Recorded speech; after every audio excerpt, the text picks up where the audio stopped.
Hi everyone, welcome to for you channel. ఈ వీడియోలో మనం చూడబోతున్నాము టమాటో చట్నీ. ఇది దోశలోకి అయితే చాలా బాగుంటుంది, అలాగే అన్నంలో కూడా కలుపుకోవచ్చు. దీనికి 4 టమాటాలు 4 పచ్చిమిర్చి ఉంటే మనం 5 నిమిషాల్లో రెడీ చేసేసుకోవచ్చు. ఈ చట్నీ అనేది దోశకైతే చాలా బాగుంటుంది.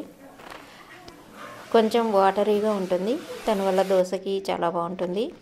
ఇప్పుడు స్టవ్ మీద బాండ్లో పెట్టుకొని 1 స్పూన్ ఆయిల్ వేసుకొని ఒక 4-5 టమాటాలని సన్నగా కట్ చేసుకొని మెత్తగా వేయించుకోవాలి. ఇవి మెత్తబడే వరకు మూత పెట్టి వేయించుకోవాలి.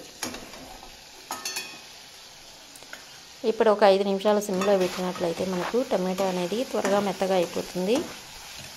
ఇలా గుజ్జుగా అయిపోతుంది. అప్పుడే తెచ్చిన టమాటాలు అయితే మనకు చట్నీ అనేది నీళ్ళగా వస్తుంది. మనం ఫ్రిడ్జ్లో పెట్టింది చేసుకున్నట్లయితే డ్రైగా ఉంటుంది చట్నీ అనేది. ఈ దోశకి నీళ్ళగా ఉండే చట్నీ చాలా బాగుంటుంది. ఇలా స్మాష్ చేసినప్పుడు మెత్తగా అవ్వాలి.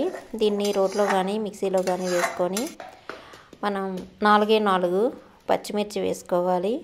అలాగే తగినంత సాల్ట్ వేసుకొని, దీనికైతే ఎక్కువ ఇంగ్రీడియంట్స్ పట్టవు, చాలా తక్కువ ఇంగ్రీడియంట్స్ తోటి చాలా టేస్టీగా చాలా ఫాస్ట్గా ఈ చట్నీని తయారు చేసేసుకోవచ్చు. ఇది కొంచెం కచ్చాపచ్చా ఉండడం కోసం నేను రోట్లో దంచుతున్నాను. మనం మిక్సీలో వేసినట్లయితే ఇవి బాగా మెత్తగా అయిపోతాయి. మనకు పచ్చిమిర్చి టమాటో అనేది తెలియకుండా ఉంటుంది. ఇలా దంచుకున్నప్పుడు మనకు కనబడుతూ ఉంటాయి టమాటోగా అలాగే పచ్చిమిర్చి ఇవన్నీ కూడాను.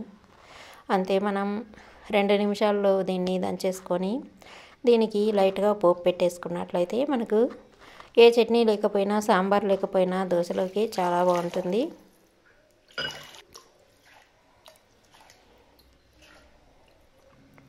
ఇప్పుడు 2 టేబుల్ స్పూన్ల ఆయిల్ వేసుకొని 1 స్పూను ఆవాలు వేసుకొని ఒక ఎండుమిర్చి కట్ చేసి వేసుకొని కొంచెం కరివేపాకు వేసుకొని ఇవి బాగా వేగిన తర్వాత మనం ఈ చట్నీలో వేసేసుకోవడమే.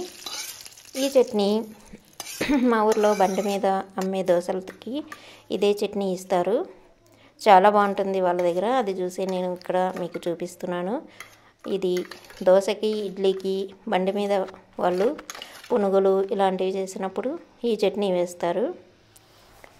మీరు కూడా తప్పకుండా ట్రై చేయండి. ఈ వీడియో నచ్చినట్లయితే లైక్ చేయండి, షేర్ చేయండి ఫ్రెండ్స్కి, రిలేటివ్స్కి, అలాగే కామెంట్ చేయండి. సబ్స్క్రైబ్ చేసుకోండి కొత్తగా చూస్తున్న వాళ్ళు. అలాగే బెల్ ఐకాన్ కూడా ప్రెస్ చేయండి. ఇప్పుడు దోశతో కానీ తిన్నట్లయితే చాలా బాగుంటుంది. మనకి ఎటువంటి సాంబారు, వేరే ఏ చట్నీ, కొబ్బరి చట్నీ, పల్లీల చట్నీ ఏమీ అవసరం లేదు. కారంగా పుల్లగా చాలా బాగుంటుంది. తప్పకుండా ట్రై చేసి కామెంట్ చేయండి. Thanks for watching.